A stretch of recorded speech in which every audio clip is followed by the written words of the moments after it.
Thank you for joining us today here at Curtis Baptist Church. We're going to be studying in God's Word today from Genesis chapter 4, the first 12 verses. This is a very famous story about Cain and Abel. And here we are going to learn that sin destroys our relationship with God and others. This is very important to understand, that we know how to deal with sin and the choices we make to sin. And we're also going to learn this very important thing. What does it mean to bring an acceptable offering to God? These are truths we all need to take to heart and apply.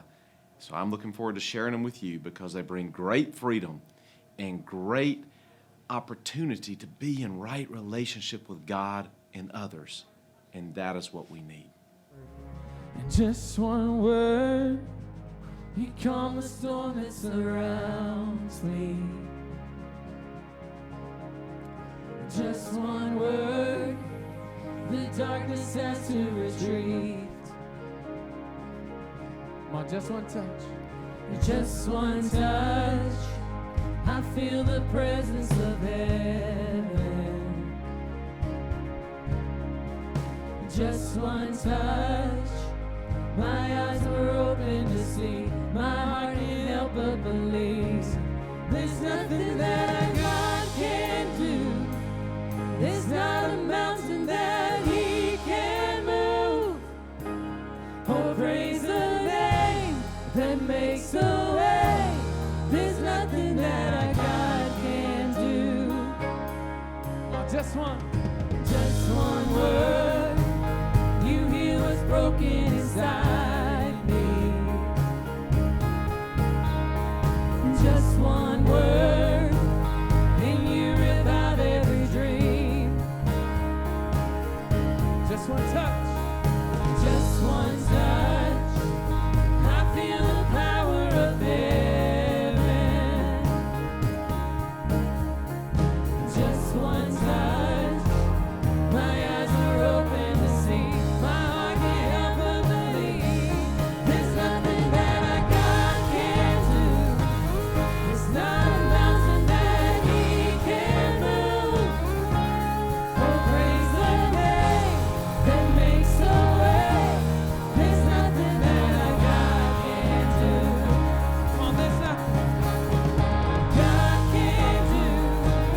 There's not a prison wall He can't break through. Oh, praise the name that makes a way. There's nothing that our God can't do.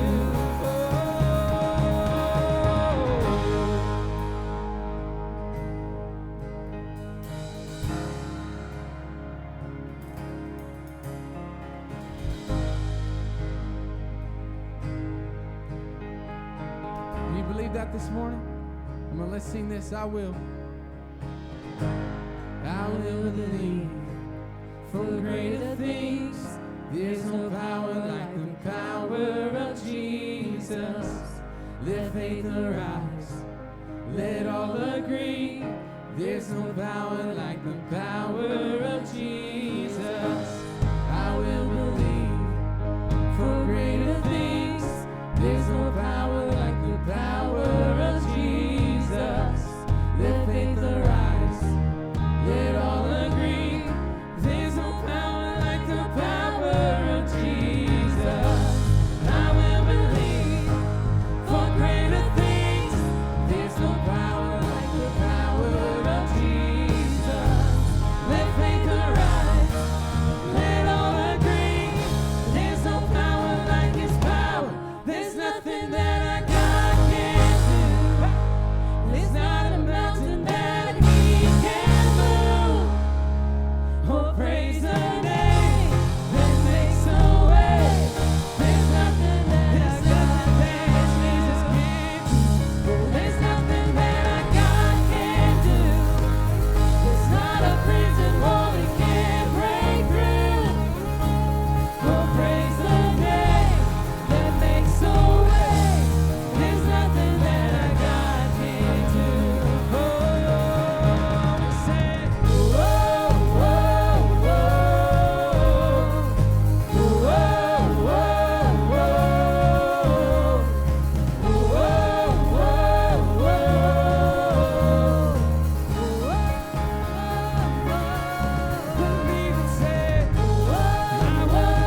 everybody knows this song.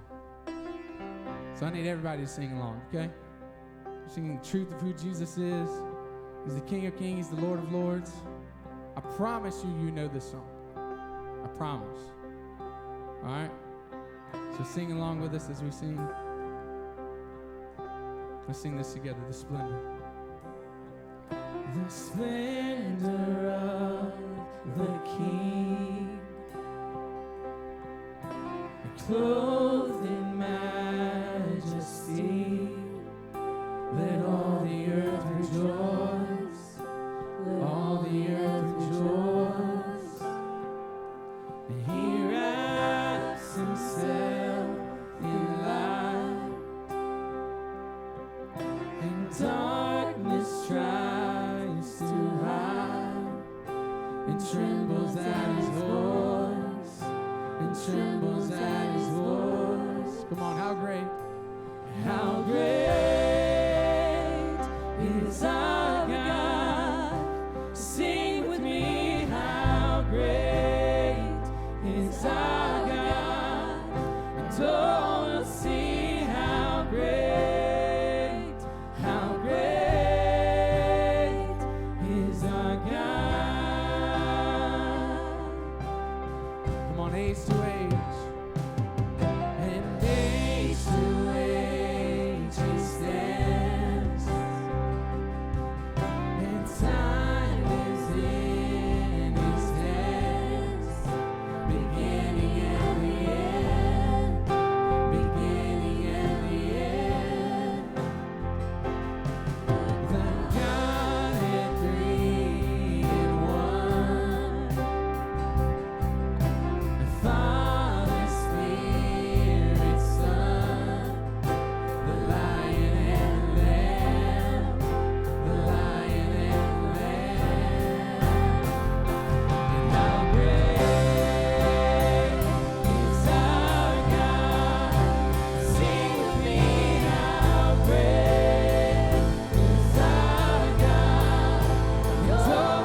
Thank you for being here to open your heart and let God speak to you this morning.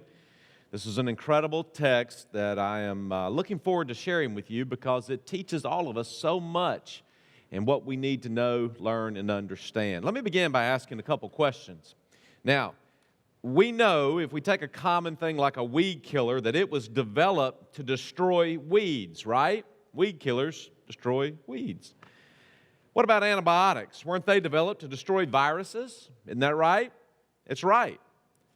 But I want to ask this question. Do we know and have we accepted that sin destroys relationship with God and others? It is very serious. It is very powerful. It is impactful. But we live in a culture today that says, embrace a little sin. A little sin's okay. Everybody sins some. And we have this kind of casual approach to sin. But I want us to see today that sin is very dangerous, sin is very powerful, and that sin literally destroys relationship with God and others. We'll learn this from the interaction between God, Cain, and Abel as we study these 12 verses out of Genesis chapter 4. And I've entitled the message, Sin Destroys Relationship with God and Others. Now, this is a very well-known story. Even to those who do not read the Bible very much or know very much about the Bible, they seem to know this story. It is the first murder in human history. Cain kills Abel. Now, there's a very common saying that people use when people are being troublemakers or getting into trouble. They say what? They say people are raising Cain. Have you ever used that? Maybe you've gone to the restaurant raising Cain. That's a very common set of terms that people use to say you're living wild or reckless or you're living evil. You're raising Cain. So the world kind of understands this, but have we made the connection of how dangerous sin really is? This is a very troubling and tragic story from beginning to end. It's interesting to me to look in Genesis 3 where we have studied and see that sin was against God, where Adam and Eve broke the command. It was directly against God. But here in Genesis 4, the sin is against another person, Cain against Abel, out of anger toward God. That's really the issue here. He did not bring an acceptable sacrifice. And he became angry with God that God wouldn't accept his sacrifice. So we're going to learn that offerings and worship that we bring is connected directly to our relationship with God and how that's going. And for Cain, it wasn't going well. There are several things we're going to see here today, 6 in fact, as we break this down and take a look. So I want to begin with the first of the 6, and it's simply this. We were made for relationship with God. This is verses 1 through 3. And I want to read this and just make some points here about this so we understand the gravity of what's going on between man and God. It says, verse 1, Adam lay with his wife Eve. She became pregnant, gave birth to Cain. She said, with the help of the Lord, I have brought forth a man. Later she gave birth to his brother Abel. Now Abel kept flocks and Cain worked the soil. In the course of time, Cain brought some of the fruits of the soil as an offering to the Lord. Now in these 3 verses, really what I want us to see is simply this. There are 4 relationship factors connecting man and God together. The first is simply this. And these aren't, they're just kind of right there, but they make the point that God and man are connected relationally. The first is the fruitful factor. Adam and Eve are obeying God's will for their lives. When it says Adam lay with his wife Eve and she became pregnant, gave birth to Cain, they are fulfilling Genesis 1:28, where he told them and called them to be fruitful and increase in number, fill the earth and subdue it. So they are simply doing what God has asked them to do. It is the fruitful factor. Then you see the dependence factor. This is relationship dependence on Eve's part as she declares, with the help of the Lord I have brought forth a man.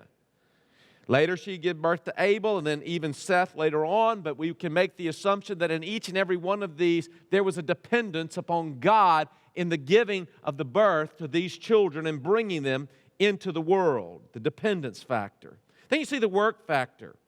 There we find that Cain and Abel are working. They're fulfilling God's call to work. We talked about this a couple of weeks ago. God has made us to work, and we see that in their working, where it says in verse 2, now Abel keeps flocks and Cain worked the soil, we see that they are fulfilling God's call on their life to work. And it is a relationship factor there that they're doing what God asked them to do. But the main one that sticks out to us that we'll focus on in our text today is the worship factor. We as human beings were made to worship.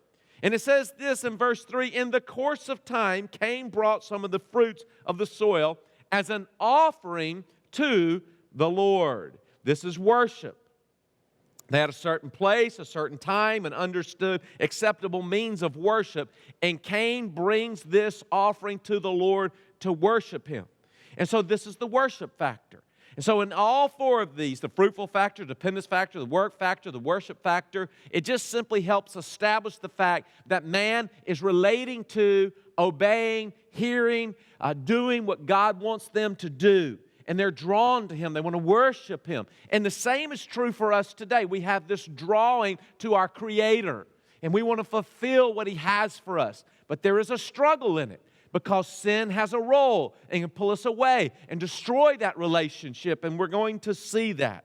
But this here in the first part is we were made for relationship with God. Now, secondly, I want us to see that God, if the relationship is there, and it is, but God sets the terms for the relationship. This comes out of verse 4 through the first part of 5, and it says this, but Abel brought fat portions from some of the firstborn of his flock. The Lord looked with favor on Abel and his offering, but on Cain and his offering, He did not look with favor. So we see this division. We see that one's right, one's wrong. Something's going on here. God looked with favor on Abel's offering and not Cain's. We could say it like this: God accepted Abel's offering and rejected Cain's offering. And the real question that we need to answer is this: why was that? Why did God do that? Why did He accept one and reject the other? Well, the Bible doesn't really say specifically exactly what the technicality of those things are, the specifics. The offerings obviously were different. We see that. But in the end, what we know is Abel got it right, Cain got it wrong. But some of the differences would simply be this: Cain brought some fruit of the ground, Abel brought a blood sacrifice and offered the best of the best, the fat portions of the firstborn. We're just breaking this down. Now, had God given them instructions about the importance of blood sacrifice, as we would learn later in time about that? We don't know specifically. The Bible doesn't say. We can kind of speculate that we would think so, but we don't know so. It's impossible because Scripture's silent on this point. But that's not really the point. The point is simply this: that whatever the worship instructions were that were given to both of these brothers, one got it right, one got it wrong. Abel obeyed, Cain disobeyed. That's the key. Hebrews 11:4 is a good cross-reference for you to write down and look at. Let me read this to you because it's what makes it clear what the central issue was all about. Verse 4 of Hebrews 11 says this: by faith, Abel offered God a better sacrifice than Cain did. By faith, he was commended as a righteous man when God spoke well of his offering, and by faith he still speaks even though he is dead. This is the great chapter of faith in Hebrews chapter 11, and it's acknowledging that Abel heard the instructions, took them into his heart, and by faith believed them and acted upon whatever those instructions were that God gave him. And it says by faith he brought the better offering. Now obviously Cain, through the same process, had received instruction, but there is a disconnect in what he heard and what he did, and God would ultimately reject his offering. So this is very important to see that the key is simply this: Obedience produced the faith. Obedience produced the faith. It was a heart and a faith issue. Abel had faith. Cain didn't have faith. Abel believed God and offered the best that he had. And what did Cain do? He did not believe God and apparently just went through the motions, meaning he did not give his best. I thought about myself in that regard and thought back to school. And, Michelle teaches middle school. I probably would have been the worst student she'd ever had because when I was in middle school, I just had the, tendency to want to get by. Any of y'all like that in middle school? Oh, I saw some people pointing fingers at other people. Oh, my. Middle school, high school, whatever school, sometimes we have that tendency, right? We don't give our best. We just want to get by. And we get good at getting by instead of just learning the material, doing the right thing. You put forth just as much energy in the end. But I wanted to get by. Later in high school, I finally decided to make that turn and do the right thing, right? And start really doing my work. And I made that turn. But in middle school, I learned how to get by. And I really think, I know that's a very simple illustration, but I really think that's what Cain was doing. He was just kind of getting by. He didn't bring the best. He didn't apply everything he knew he was supposed to. And that's a very dangerous thing to do. But that seems to be exactly what Cain was doing. Can I ask you a question? What kind of offering is God asking of us? If He asked for an offering of Cain and Abel early on, and they had this desire to be drawn into His presence at a certain time, certain place, with a certain type of offering that would allow them to worship God, don't you think the same is true for us today? And it is. And if you look in Romans 12, 1 and 2, you begin to see that for us, what we are called to bring is a living sacrifice. Let me read it to you. He says, "Therefore I urge you, brothers, in view of God's mercy, to offer your bodies as living sacrifices, holy and pleasing to God. This is your spiritual act of worship. Do not conform any longer to the pattern of this world, but be transformed by the renewing of your mind. Then you'll be able to test and approve what God's will is, His good, pleasing, and perfect will." Now, we can look back at Cain and Abel and say that was way back then, and that's what they did back then. But what about now today? And the answer is we are to come with the totality of who we are. That means how we think, how we live, how we interact with God. All of it matters. You cannot segment your life and say, I give this part to God and I give this part to what I want. You can't set the terms. You can't say, I'll do it my way and expect God to accept it. We've got to come on God's terms. And if we are to bring a sacrifice, if we are to bring an offering to Him, if we are to connect with Him in worship, what He says to us in the New Testament is simply this: bring it all. Love the Lord your God with all your heart, all your mind, all your soul, all your strength. It's all of who you are. Yes. That's what it means to be a living sacrifice. I have to ask myself, what type of living sacrifice or act of worship am I presenting to God today, each and every day? It's a question we should be asking. He's looking for people who will, by faith, obey His word, respond in faith. That's what matters. So, we see we were made for a relationship with God. We see that, listen, God sets the terms for the relationship, not us. But thirdly, what we'll see now in the second part of verse 5 is this, is that Cain wanted his way in the relationship. Wanting my way in the relationship. Look at what it says. So Cain was very angry, and his face was downcast, which was an evidence of what was going on in his heart. This anger and the downcast face revealing the heart. His lack of faith is seen in this angry reaction to God's rejection of His offering. It's interesting to me that Cain is so interested in wanting God's approval. And I think we're that way as well. We want God's approval. We want God to be connected to us. But the problem happens when we want it on our terms. It's a form of trying to be God. to know better than God, to think we're wiser than God, to say to God, listen, I'm going to do it this way and I expect you to accept it, is to say, I know better than you. And that's really what Cain's doing here, and he's very angry about it. Instead of trying to understand what the problem was, of why the offering was rejected, Cain takes a different approach. He becomes very angry. It's interesting that it's not just he's angry. The Scripture says he's very angry with God, and he's in danger. Let me give you some of the reasons of why they believe Cain may have been angry. These are all speculating on the context, but they are things that may give us clues to his anger. One is simply this.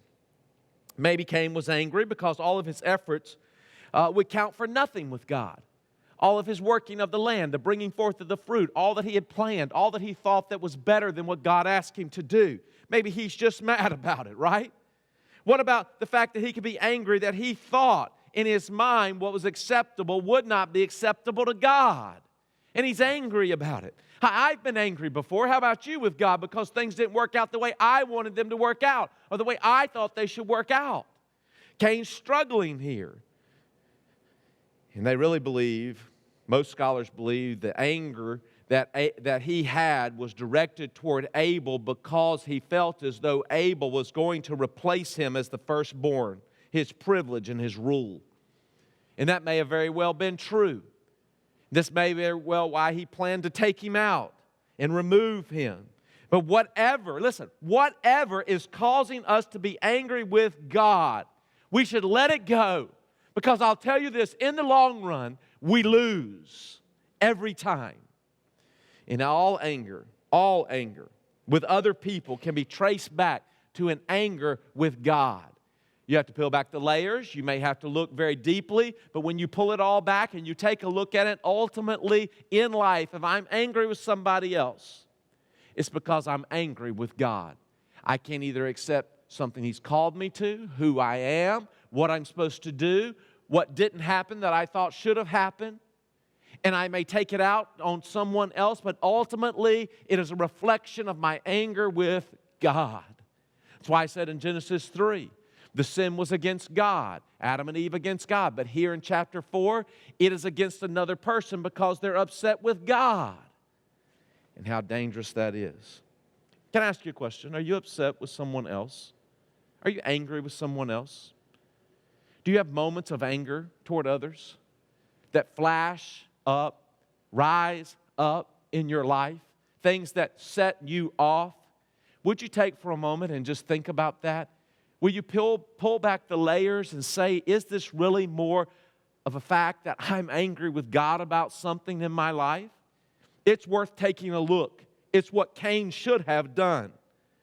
It's what God is going to try to get him to do in the next couple of verses. Let's look at the fourth point. It's time for a relationship evaluation. Verse 6 in the first part of 7. Then the Lord said to Cain, "Why are you angry? Why is your face downcast? If you do what is right, will you not be accepted?" Here we have 3 questions, and each are designed for Cain to take an opportunity to look deep within. But Cain is so angry, we're going to see that not even God can redirect him toward obedience. Very, very sad. And sometimes we're that way. But watch how God in His grace addresses him. Watch how God poses these questions. And each of these questions are an opportunity for a spiritual exercise for Cain to reflect upon his life and determine where the problem is. It's designed to help him find the root cause. If you can get to the root and you can make sure that you deal with that, then you can be in right relationship with God and right relationship with other people. See, God knew the answer. These are rhetorical questions. He wants Cain to engage the questions. He wants Cain to answer the questions. He is calling Cain to face his sin. Now, that's not popular.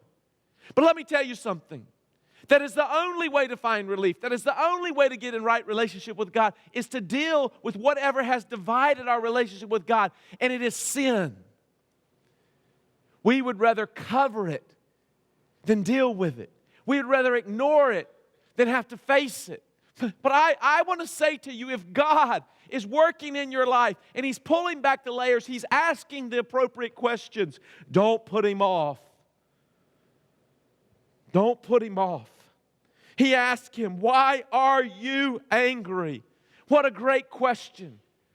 I've had moments of anger in my life. I'm probably sure that you have as well. And when you stop and you say, well, why am I angry? Why am I upset? What is going on? What a great question.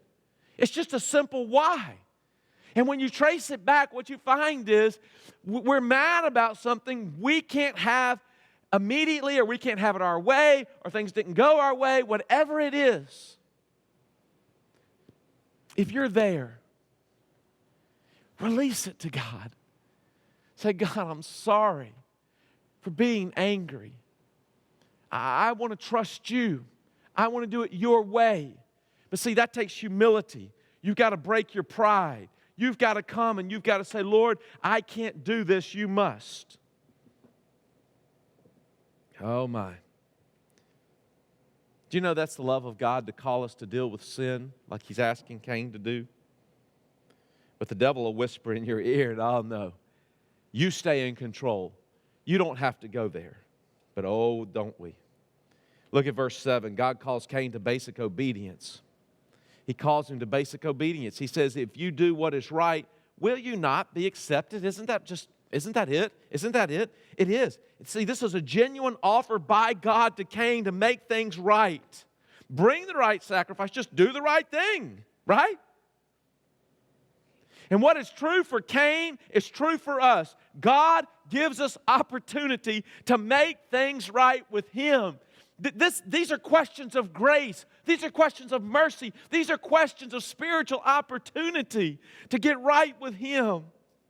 Don't brush God off. Don't push Him past and over to the side with a heart of rebellion. Respond and do what is right. You say, well, that's not a big deal if I don't. It's not a big deal. I mean, come on. You're just being super spiritual here and thinking you got to deal with every little thing and whatever. And, this is just too much. You sound more like my parents. Some people say that. Whatever. Let me tell you something. God knows best. Because what happens is this: when we brush God off and we push Him aside and we hold on to our anger and rebellion and we want it our way, here's what happens. The second part of verse 7. Sin wants to destroy my relationship with God. Verse 7, the second part says this. But, okay, it's one or the other. But if you do not do what is right.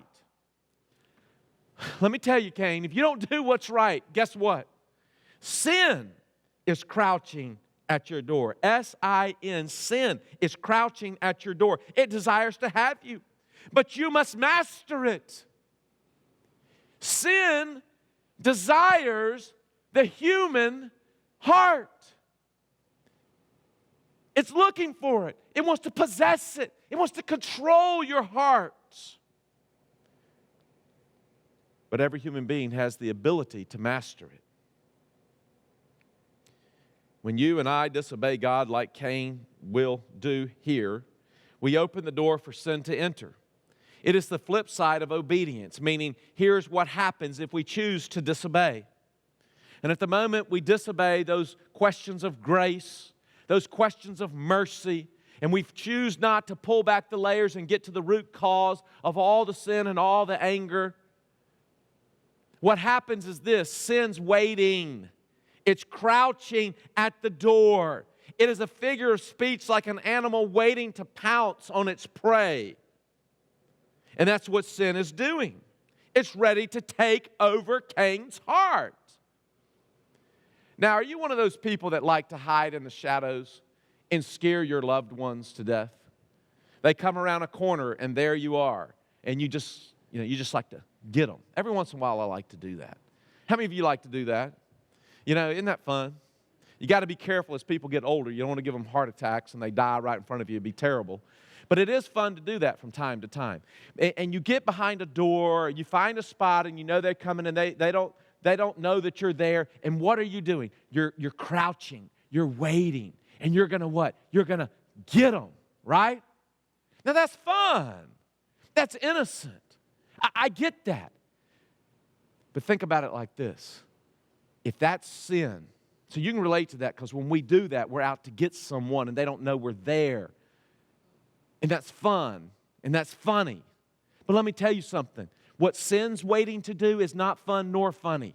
It's serious business. And it is crouching and it is waiting to destroy your life. But we live in a culture that says, oh, sin, go have a little fun. The Bible says it's fun for a season, but then it brings death. Oh, everybody's doing it. Doing what? Rebelling against God and allowing sin to come in to destroy and control your life? Sin desires to control and destroy Cain. But Cain has the ability to master sin. So what you see here is this ongoing struggle for humanity forever between good and evil, and this battle that transpires. Cain, he's a prime target. He's filled with envy and anger. And sin knows, can control and destroy his life. And when sin mastered him, let me tell you what happened. It took him to places he never thought he would go. And that's how it happens, and that's how it works. Don't discount the power of small sins. Some of us think we can play with small sins and get away with it, but you can't. The one look always leads to more looks. The one decision always leads to more decisions. Feed your flesh once, it'll demand to be fed again. You just can't do it. Small sins always lead to bigger sins. Cain did not think in the beginning that he was going to murder his brother. A news feed came across my screen this week as I was working on this message. And it said 2 FBI agents have been killed in Miami. Caught my attention. I opened up and I looked at it. And you probably saw it as well in the news this week. And I read the sad story, how these agents who had been working on a case in regards to child pornography were going to issue a warrant, seize a computer. They went to a house early one morning there in Miami this past week, and when they came to the door, a man on the other end with a long gun began to fire at them. And in doing so, 2 agents lost their life. Others were wounded. It was a tragedy now in the history for the FBI. And I sat there and I thought about that. This man, whoever this man was, and they called his name, I don't have that written down. You can go look that up. But whoever this man was, somewhere in his life, he made a decision, more than likely in a private setting, where he looked at something he probably should not have looked at. He fed his flesh in a way he should not have, in a terrible way, things we can't even understand. But he did those things.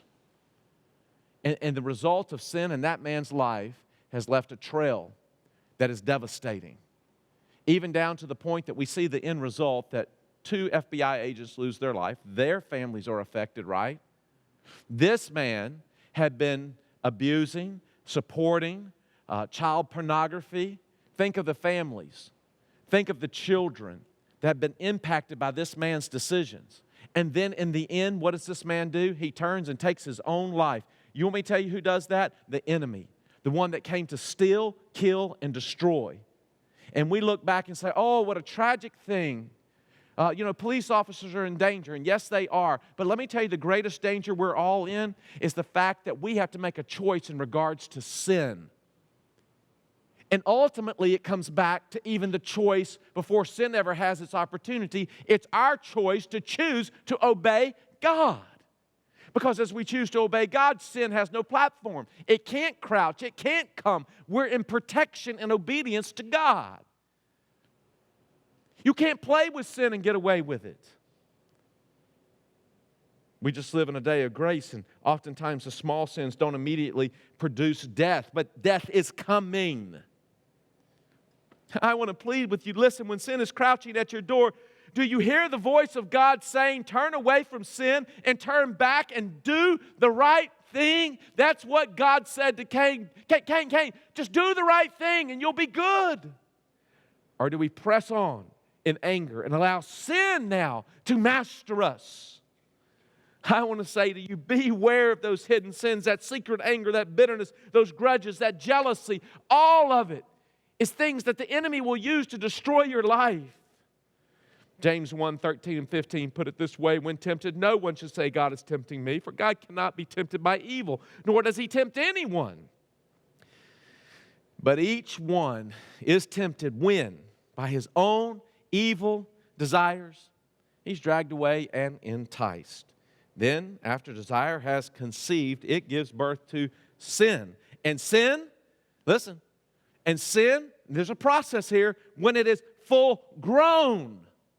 There's a growth process in it. When it is full grown, it gives birth to death. You have been notified by the Word of God that sin leads to death when it's full grown. Don't let it master you. God said, don't let it master you.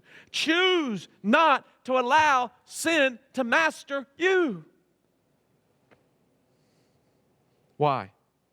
Why all that I am saying? Why all of this? Because in our sixth point, it comes down to this, is that sin will destroy my relationship with God and others. Watch this sad and tragic story and where it leads. Now, Cain said to his brother Abel, let's go out to the field. And while they were in the field, Cain attacked his brother Abel and killed him. Then the Lord said to Cain, where's your brother Abel? Where's your brother Abel? I don't know, he replied. Am I my brother's keeper? The Lord said, what you have done, what have you done? Listen, your brother's blood cries out to me from the ground. Now you are under a curse and driven from the ground, which opened its mouth to receive your brother's blood from your hand. When you work the ground, it will no longer yield its crop for you. You will be a restless wanderer on the earth. Let's look at it. Sin, it leads to, first, blaming others. Cain blames Abel.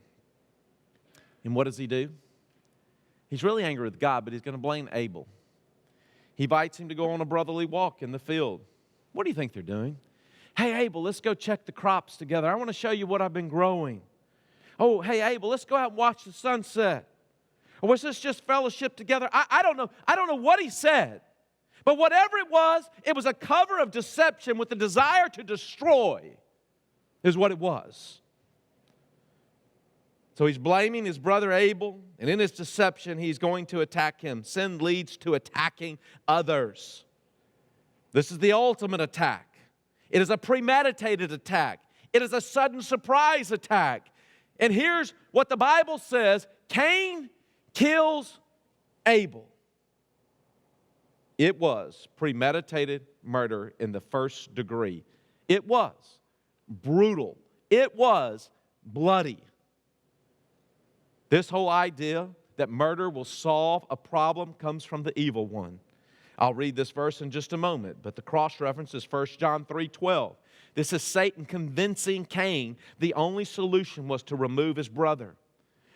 Now that sin has entered and he's under the control of sin, Satan comes, and Satan, now in control, convinces Cain that murder is the answer. Remove your brother Abel. This is why they really believe that Cain was angry about the fact that he would lose his place in relationship to God, being the firstborn, the privilege, the responsibility, and all that came with it. Remove him. And then when God confronts this great sin, sin leads to lying to God. Cain is denying and deflecting. He denies responsibility. He lies to God. And then he deflects in verse 9, and he says, when he said, where's your brother? He says, I don't know. Am I my brother's keeper? What? What? See, sin leads to lying to God. And God knows it all. Sin cannot hide from God. He told him, he said, look, the ground is crying out to me with the blood of your brother. And then ultimately, this whole thing leads down to this, is that there's consequences that come. Sin leads to consequences. Our relationship with God is affected. God came long to worship God. It didn't work out the way he wanted, but now where's his relationship with God? When God lovingly and graciously came to him and told him to do the right thing, gave him opportunity, asked him the right questions, he rejected that. Now what's the relationship? He's lying to God. What kind of relationship is that? He's disobeying God. What kind of relationship is that? Sin destroys relationship with God, and when it happens, the enemy says, yes, look what happened. See, sin leads to destroying relationship with God and then relationship with others. I can't imagine that Adam and Eve were happy with the choices that Cain made in regards to Abel. They weren't. It brought division, I promise. It changed his relationship with his parents. And then there are the personal consequences. The ground would not yield fruit like it had. He would become one who would roam the earth and move from one place to the next. Both, interestingly enough, Cain complained about both as being too severe. And then there's the long-term impact, generationally speaking. We know from studying his life that eventually he goes out and he forms a godless society. There's consequences. Listen to me. Listen, everyone. I'm speaking this to myself and I'm speaking it to you. There are consequences to sin. Here's the verse I was referring to, and I want to read it to you. 1 John 3:11-15 says this. This is the message you heard from the beginning. We should love one another.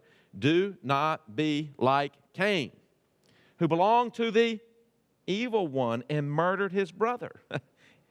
So we see that sin opened the door for Satan to come in. And why did he murder him? Because his own actions were evil and his brothers were righteous. Do not be surprised, my brothers, that the world hates you. We know that we have passed from death to life because we love our brothers. Anyone who does not love remains in death, and anyone who hates his brother is a murderer. And you know that no murderer has eternal life in him. Serious. I mean, this is serious. This truly is a tragic story of the power of sin and how it leads to death. But one of the things that stands out to me in this text is how God dealt with Cain. He did not overlook Cain's sin, but in love, he confronts Cain's sin. God does not want to overlook my sin, but in his love, he comes to me and he confronts me about my sin. That's a loving God. He's trying to protect me from what's trying to destroy me. God's lovingly calls him to turn away from his sin and do the right thing. God does that in my life, and he's doing it in yours as well. He'll call you, say, hey, why are you so angry? Why are you so lustful? Why are you so envious? Why are you so gossipy? Why are you so whatever sin it is? Because he wants you to see that if you just do the right thing, you don't have to give sin control of your life. You can master it. And it all comes from his loving call to turn away from sin and do the right thing. But what did Cain do? I hate to report, but it is true. Cain rejects God's loving call. And I hate to acknowledge it, but it is here. The consequences come. And then grace upon grace upon grace. What does God do? We didn't read it, but it comes later in the text is that Cain is given a mark of protection, another act of grace, amazing grace, which spares him from the death penalty, allows him many years to live his life on the mercy of God. He didn't deserve it, but he got it. You and I, we both still have the opportunity to turn to God by faith, believing his word. And when we do, we'll be able to offer a living sacrifice, holy and pleasing to God. I want to leave you with a scriptural principle and a story. The scriptural principle comes out of Galatians chapter 6. You don't have to believe it, but I'm telling you it's true. And here's how it goes. Verse 7, 6, 7. It says, do not be deceived. God cannot be mocked. A man reaps what he sows. The one who sows to please the sinful nature, from that nature will reap destruction. The one who sows to please the Spirit, from the Spirit will reap eternal life. What is the principle? It's the sow and reap principle. We see it in Cain's life. Mark Buchanan, I was reading as he was talking about this particular verse, and he made some comments about it I thought were appropriate to close with. And here's what he said. He said, everyone sows one kind of seed or another. We either sow to please our sinful nature or we sow to please the Spirit. We cannot do both. Sowing to please the sinful nature means I cultivate those impulses that indulge myself and mock God. I treat lust as a flower, not a weed. I vent anger instead of controlling it. When a seed of greed or anger or gluttony or envy or fear and such like germinates, I tend it rather than pluck and burn it. And with those thoughts in mind, he said, I'm thinking of Charlie, a man that he knows. He said, Charlie creates a first impression of charm, wit, and strength. He stays fit, carries his good looks with confidence, but not arrogance. He's articulate and fair-minded and brilliant at what he does. He makes a lot of money and is generous with it. But, big transition, but Charlie has a problem with anger that's wrecked 2 marriages and is wrecking a 3rd. He's damaged his children almost, it appears, beyond recovery, pushing one into hard-hearted defiance, the other into stammering cowardness. He's turned friendships into vendettas, lost business deals over tantrums, sued neighbors over matters that could have been resolved with a good talk across the backyard fence. He's burnt more bridges than a Green Beret in Vietnam. He knows he's got a problem. And in his saner moments agrees he's got to get a handle on this. But whatever that means to him and whatever dark Freudian twist in his soul drives him, the results are already in. Charlie keeps sowing to his sin and reaping what he sows and storing what he reaps. And I wonder, when he dies, who will stand at his graveside and sing a sad goodbye? But stories like that spin the principle of reaping and sowing as bad news. There's a good news side to it as well. I can choose what I sow. I can choose because I have the Spirit to sow that which pleases the Spirit. I can nurture the little seedlings of the Spirit's prompting to be a man of peace, to be a man of gentleness, to be a man of self-control and of love and of the like. And so it is. We can choose to obey God. And when we choose to disobey God, we must master that sin. And if not, sin will come in and destroy our relationships with God and with others. Let's go to the Lord in prayer. Father, we're trying to understand relationship with you, so we can be in right relationship with you, so that we can make disciples for your glory. But Lord, if there's hidden sin that we're nurturing, that we've not mastered, would you ask us the simple question today? Mark, why are you so angry? Mark, why are you whatever it may be? and to everyone here so that we can deal with that. What a gracious thing on your part to do, to point out our sin so that we can be protected, so that we can be set free. Satan came to steal, kill, and destroy. It is so true. Would you set your people free today, Lord? I know you will, if we'll just respond to your truth. If we'll confess our sins, we know you're faithful and just to forgive us of our sins. And if we'll deal with sin by trusting and obeying you and doing the right thing, we can be a living sacrifice that honors you. So God, would you work in the life of your people today for your glory? In the name of Jesus, amen.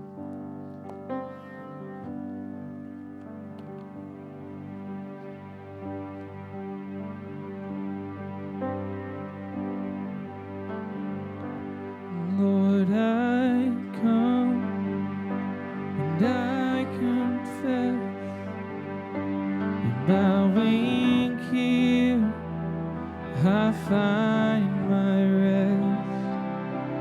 And without you, I fall apart. You're the one that guides my heart.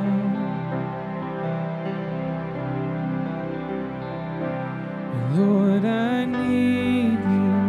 Oh, I need you. Every hour I need you. My one defense, my righteousness. Oh God, how I need you.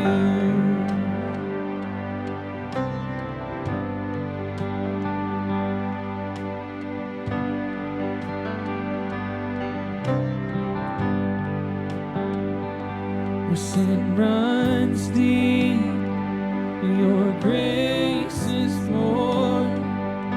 Where grace is found, it's where you are. And where you are, Lord, I am free. Holiness is Christ in me.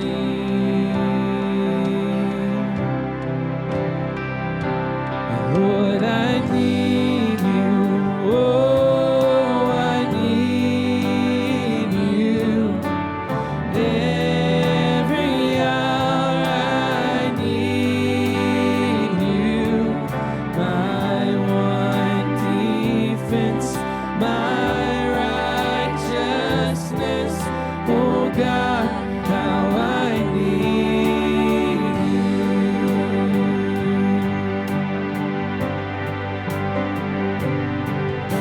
So teach my song to rise to you when temptation comes.